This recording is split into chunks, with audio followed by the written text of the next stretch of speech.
आज है 14 नवंबर 2025 दिन शुक्रवार।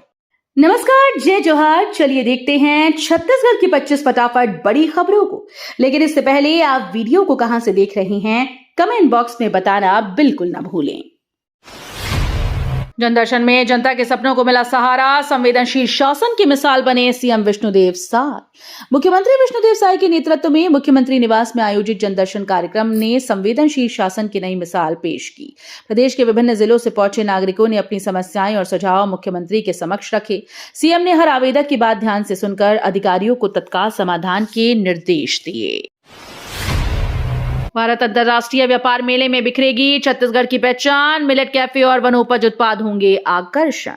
नई दिल्ली के भारत मंडपम में 14 से 27 नवंबर तक आयोजित भारत अंतर्राष्ट्रीय व्यापार मेले में छत्तीसगढ़ के औद्योगिक विकास की एक झलक देखने को मिलेगी। एक भारत श्रेष्ठ भारत थीम पर राज्य का आकर्षक पवेलियन बनाया जा रहा है, जहां वनोपज उत्पादों और मिलेट कैफे के माध्यम से छत्तीसगढ़ की समृद्ध परंपरा और संसाधनों को प्रदर्शित किया जाएगा।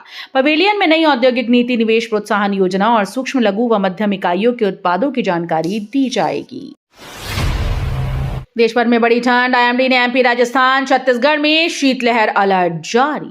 देश भर में सर्दी का असर तेज होने लगा है। भारतीय मौसम विभाग ने चेतावनी जारी करते हुए कहा कि आने वाले दिनों में उत्तर और मध्य भारत के कई हिस्सों में तापमान में गिरावट दर्ज की जाएगी। विशेष रूप से मध्य प्रदेश, राजस्थान, छत्तीसगढ़ में 16 नवंबर तक शीतलहर की स्थिति बनी रह सकती है।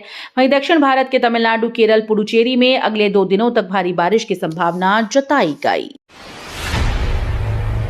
रायपुर में 18 से 25 दिसंबर तक स्वदेशी मेला, देश भर से आएंगे शिल्पकार। छत्तीसगढ़ की राजधानी रायपुर में भारतीय विपणन विकास केंद्र द्वारा इस वर्ष भी स्वदेशी मेला रायपुर 2025-26 का आयोजन किया जाएगा। मेला 18 से 25 दिसंबर तक साइंस कॉलेज मैदान में आयोजित होगा। इस दौरान देश भर से शिल्पकार और उद्यमी शामिल होंगे। आयोजन में 350 से अधिक स्टॉल लगाए जाएंगे, जिनमें हस्तशिल्प, वस्त्र, आभूषण, घरेलू सामान, हर्बल उत्पाद और पारंपरिक वस्तुएं प्रदर्शित होंगी। धान खरीदी के लिए शुरू हुआ तुहा टोकन ऐप, किसानों को मिलेगी बड़ी राहत। छत्तीसगढ़ सरकार ने धान खरीदी प्रक्रिया को आसान बनाने के लिए तुहा टोकन मोबाइल ऐप लॉन्च किया। इस ऐप के माध्यम से किसान घर बैठे ही अपने धान विक्रय के लिए टोकन प्राप्त कर सकेंगे। खाद्य नागरिक आपूर्ति और उपभोक्ता संरक्षण विभाग की इस पहल से समितियों में लगने वाली लंबी कतारों से किसानों को राहत मिलेगी। अधिकारियों के अनुसार ऐप से समय की बचत होगी और खरीदी प्रक्रिया अधिक पारदर्शी बनेगी। महासमुंद में 15 नवंबर से धान खरीदी शुरू, प्रशासन ने की तैयारियां तेज। छत्तीसगढ़ के महासमुंद जिले में 15 नवंबर से धान खरीदी की प्रक्रिया शुरू होने जा रही है, जिसको लेकर प्रशासन ने तैयारियां तेज कर दी। कलेक्टर ने अधिकारियों और समिति सदस्यों को स्पष्ट निर्देश दिए कि धान आवक से पहले नमी का परीक्षण और गुणवत्ता जांच अनिवार्य रूप से की जाए। केवल जांच के बाद ही धान को फड़ में अंदर लिया जाए। बीजापुर में मुठभेड़, 27 लाख के 6 इनामी नक्सली, ढेर हथियार बरामद। छत्तीसगढ़ के बीजापुर जिले में सुरक्षा बलों को बड़ी सफलता हाथ लगी। नेशनल पार्क क्षेत्र के कांदुलनार, कचलारम और गुज्जाकोटा के जंगलों में पुलिस और नक्सलियों के बीच हुई मुठभेड़ में 27 लाख रुपए के इनामी 6 नक्सली मारे गए। इस संयुक्त कार्रवाई में डीआरजी बीजापुर, डीआरजी दंतेवाड़ा और एसटीएफ की टीम शामिल रही। मुठभेड़ स्थल से भारी मात्रा में हथियार और विस्फोटक बरामद किए गए हैं। धान खरीदी से पहले हड़ताल, प्रशासन ने उपार्जन केंद्रों के ताले तोड़कर संभाली व्यवस्था। बैकुंठपुर में 15 नवंबर से शुरू होने वाली धान खरीदी की तैयारियों के बीच समिति प्रबंधकों और कंप्यूटर ऑपरेटर्स की अनिश्चितकालीन हड़ताल के चलते प्रशासन सक्रिय हो गया। उपार्जन केंद्रों में लगे ताले तोड़ने की कार्रवाई शुरू कर दी गई। आदिम जाति सेवा सहकारी समिति जामपारा के कार्यालय का ताला एसडीएम उमेश पटेल और तहसीलदार अमृता सिंह की मौजूदगी में तोड़ा गया। राजस्व अधिकारी और पुलिस बल की उपस्थिति में पंचनामा तैयार किया गया तथा दस्तावेजों की सुरक्षा के निर्देश दिए गए। रायपुर सीएम हाउस में जनदर्शन, 915 आवेदन मिले, जनता ने रखी विविध मांगे। रायपुर स्थित मुख्यमंत्री निवास में गुरुवार को जनदर्शन कार्यक्रम आयोजित किया गया। कुछ महीनों के अंतराल के बाद दोबारा शुरू हुए इस कार्यक्रम में लोगों की भारी भीड़ उमड़ पड़ी। दोपहर 12 बजे से शुरू कार्यक्रम शाम 4:30 बजे तक चला। इस दौरान कुल 915 आवेदन प्राप्त हुए, जिनमें स्वेच्छा अनुदान, आर्थिक सहायता, अनुकंपा नियुक्ति, सड़क निर्माण, बिजली बिल में राहत और स्मार्ट मीटर से जुड़ी शिकायतें शामिल थीं।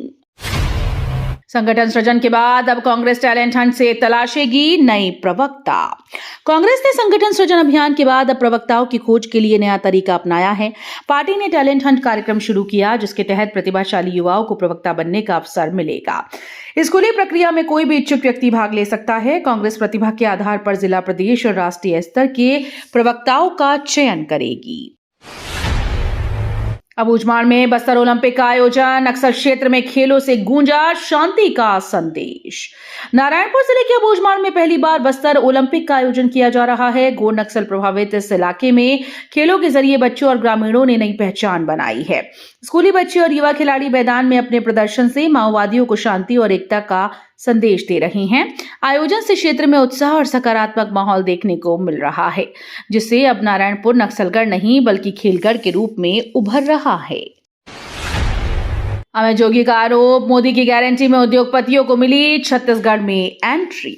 छत्तीसगढ़ जनता कांग्रेस के प्रदेश अध्यक्ष अमित जोगी ने गुरुवार को प्रेस कॉन्फ्रेंस कर केंद्र सरकार और प्रधानमंत्री नरेंद्र मोदी पर निशाना साधा। उन्होंने नगरनार स्टील प्लांट को लेकर बड़ा आरोप लगाया कि मोदी की गारंटी के नाम पर अब उद्योगपतियों को छत्तीसगढ़ में एंट्री दी जा रही है। अमित जोगी ने कहा कि प्रदेश की जनता को वादों की नहीं, हक और अधिकारों की गारंटी चाहिए। एमडीएमएस प्रवेश प्रक्रिया में बदलाव, अब 4 चरणों में होगी ऑनलाइन काउंसलिंग। छत्तीसगढ़ में एमडीएमएस पाठ्यक्रमों में प्रवेश प्रक्रिया के नियमों में बड़ा बदलाव किया गया है। चिकित्सा शिक्षा विभाग ने प्रवेश नियम 2025 के तहत नीट पीजी काउंसलिंग को अब पूरी तरह से ऑनलाइन कर दिया। नई व्यवस्था में काउंसलिंग 4 चरणों, प्रथम, द्वितीय, तृतीय और चतुर्थ में आयोजित की जाएगी। विभाग का कहना है कि ये कदम प्रक्रिया को अधिक पारदर्शी, तेज और सरल बनाएगा, जिससे अभ्यर्थियों को अनावश्यक दौड़भाग से राहत मिलेगी। नियत नीलानार योजना से सुकमा के दुर्गम इलाकों तक पहुंची स्वास्थ्य सेवाएं, लगा विशाल शिविर। सुकमा जिले के नक्सल प्रभावित और दूरस्थ इलाकों में नियत नीलानार योजना ग्रामीणों के लिए वरदान साबित हो रही है। कोटा ब्लॉक के चिंतलनार और बुरकापाल गांव में जिला प्रशासन ने कलेक्टर देवेश कुमार ध्रुव के निर्देश पर 3 दिवसीय विशाल स्वास्थ्य शिविर आयोजित किया। जंगल के बीच लगे शिविर में सैकड़ों ग्रामीणों ने स्वास्थ्य जांच कराई और आयुष्मान कार्ड प्राप्त किए। इस पहल से दुर्गम क्षेत्रों में स्वास्थ्य सेवाएं अब लोगों की पहुंच पे आ रही हैं। 708 गांव भौगोलिक सूची से गायब, बस्तर से रायपुर तक दर्जे पर सवाल। केंद्रीय सांख्यिकी और कार्यक्रम क्रियान्वयन मंत्रालय की सूची में छत्तीसगढ़ के 708 गांव की भौगोलिक जानकारी गायब पाई गई। कारण यह है कि नगर निगम, नगर पालिका या नगर पंचायत में शामिल हुए गांव का नगरीय प्रशासन विभाग ने नोटिफिकेशन सांख्यिकी विभाग को नहीं भेजा। इसके कारण बस्तर से लेकर रायपुर तक कई गांव का दर्जा व सीमांकन अस्पष्ट हो गया है। धान खरीदी से पहले प्रशासन की बड़ी कार्रवाई, एक दिन में 512 बोरी अवैध धान जब्त।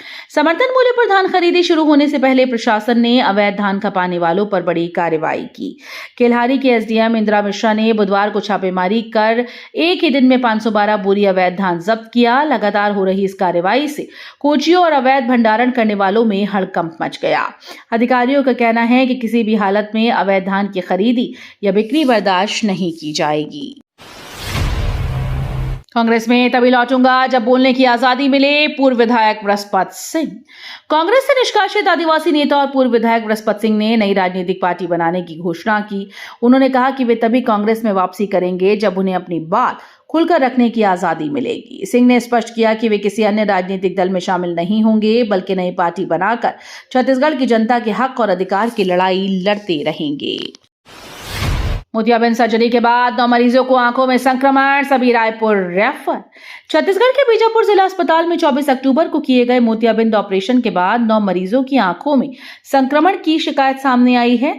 स्थिति को गंभीर देखते हुए स्वास्थ्य विभाग ने सभी मरीजों को रायपुर के doctor Bhimrao Ambedkar memorial hospital refer किया। बताया जा रहा है कि ये सभी मरीज बीजापुर जिले के उसूर ब्लॉक के अलग अलग गाँव से हैं। आपत्तिजनक टिप्पणी पर कथावाचक आशुतोष चैतन्य ने मांगी माफी, सतनामी समाज अड़ा गिरफ्तारी पर। बिलासपुर जिले के तखतपुर में आपत्तिजनक बयान के मामले में कथावाचक आशुतोष चैतन्य महाराज ने समाज से माफी मांगी है। उन्होंने वीडियो जारी कर कहा कि उनका उद्देश्य किसी की भावना को आहत करना नहीं था। दरअसल सतनामी समाज के खिलाफ अपशब्द बोले जाने के बाद क्षेत्र में विरोध भड़क गया। समाज के लोगों ने थाने का घेराव कर कथावाचक की गिरफ्तारी की मांग की। रायगढ़ बिलासपुर मेमू ट्रेन 4 दिन के लिए रद्द। चौथी लाइन कनेक्टिविटी कार्य से यात्रियों की मुश्किलें बढ़ी। बिलासपुर झारसुगुड़ा रेलखंड पर चौथी लाइन निर्माण पूरा होने के बाद अब कनेक्टिविटी का कार्य शुरू किया जा रहा है। इसके चलते रायगढ़ बिलासपुर मेमू ट्रेन को 4 दिनों के लिए रद्द कर दिया गया है। साथ ही कुछ पैसेंजर ट्रेन को बीच मार्ग में ही समाप्त किया जाएगा। इस निर्णय से यात्रियों को असुविधा का सामना करना पड़ेगा। जांजगीर चांपा जिले को जल्द मिलेगा मेडिकल कॉलेज का तोहफा। अगले सत्र से 50 सीटों पर होगी शुरुआत।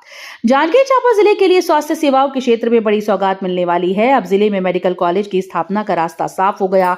अगले शैक्षणिक सत्र में 50 सीटों पर एडमिशन और पढ़ाई शुरू होगी। कॉलेज के लिए डीन, टीचिंग स्टाफ और कर्मचारियों की नियुक्ति की प्रक्रिया जारी है।